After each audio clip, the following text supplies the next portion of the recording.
Si Sir or Ma'am Keigo, sabi niya, Doc, kapag nag-aaway po ba ang aso tapos nagkasugat, di po tatalab yun o sa tao lang? At saka normal lang po ba pag tumanda ang aso, tahimik na lang? Number one, pag nag-aaway ang aso, nakagat, nagkasugat, syempre tatalab yun. Hindi sa tao lang, syempre tatalab yun. Pero ang mga aso kasi, in general, no, mas makapalang balat nila sa mga tao.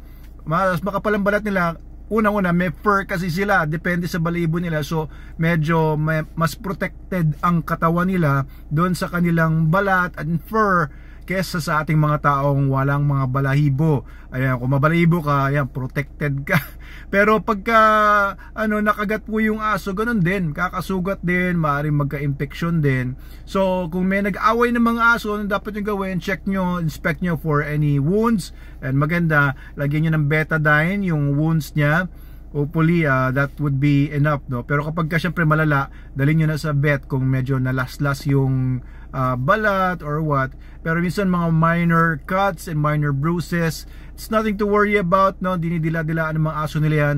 And yung mga aso merong mga lysozymes or may mga sangkap na nakakapagpagaling ng mga sugat yung dila nila. Kaya ginagamit ito ng ibang mga tao na pinapandila nila sa sugat nila yung aso nila. But never do that. Alam nyo, ganyan ang ginawa dati ni FPJ Senior, hindi pa FPJ, FPS, yung tatay ni Fernando Po Jr.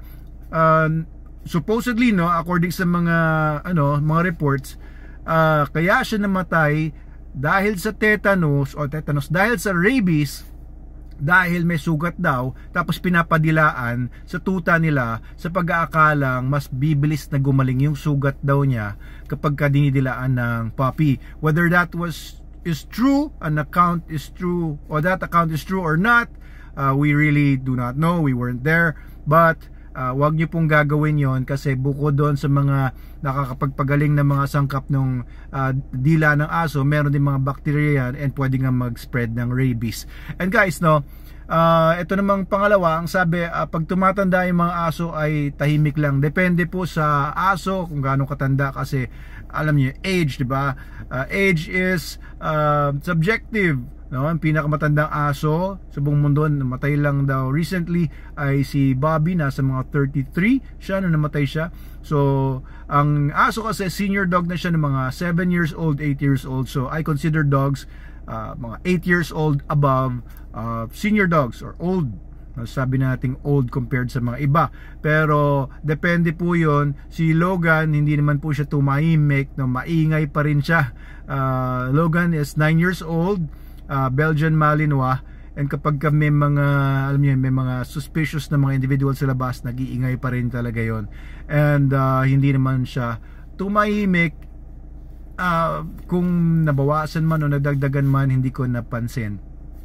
Pero may mga dogs nga na pag dumating na sa certain age na medyo uugod-ugod na sila, medyo nanghihina na yung katawan kasi nila, hindi na ganun kabilis yung metabolismo nila, wala na silang drive sa buhay, maaaring wala na rin silang sexual drive, hindi nila siya interesado sa mga gumagalaw sa paligid nila dahil alam niyo yon, magsasayang lang siya ng energy. Mas wise na siya kaysa maghabol ng kung ano-ano dyan, mas wise na siya kesa sa mag-react sa kung ano mang mga di ba? Kanya minsan kasi pag mga bata, kahit mga tao, may mga bagay na mga, alam mo yun, ang bilis mag-react ng mga bata.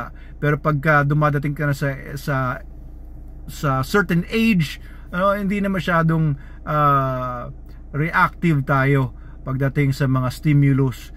Not because na nangihina na tayo, pero maaari din na we're just wiser. Ganon din sa mga dogs, no? Dogs reach a certain age na isip nila na I've been there, done that, I really don't care about these things anymore. Parang ganyan. Okay, so yun po, hopefully made sense today. I just want to answer questions today. I hope na I'm making sense.